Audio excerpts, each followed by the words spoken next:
benshi ntubone bagenda ngo barorohewe, aho ubona benshi bagendana ingwara y'ibanga.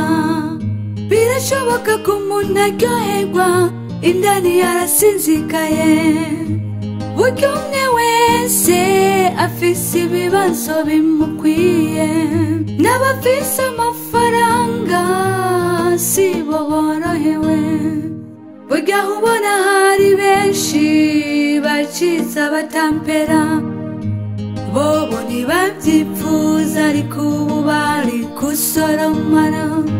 Burya mw'isi namahoro ahari, isi yacu yoyo yarajinyitse, nubwo tuyitwengera yoyo niseka. Nuwibaza ko atagwaye icaha kiraturembeje, ivyizigiro dufise nuko ubuhungiro tubuziga muri Yesu avuriza naniranye.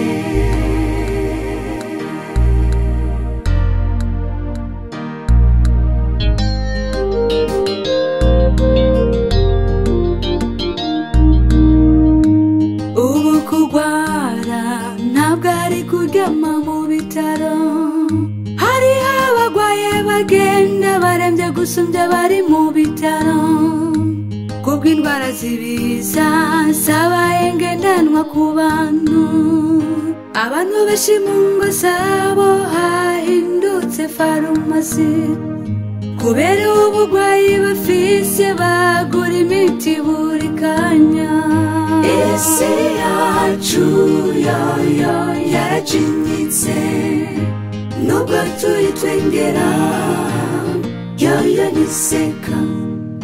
Nuwibaza ko atagwaye icaha kiraturembeje, ivyizigiro dufise nuko ubuhungiro tubuziga muri Yesu avuriza naniranye.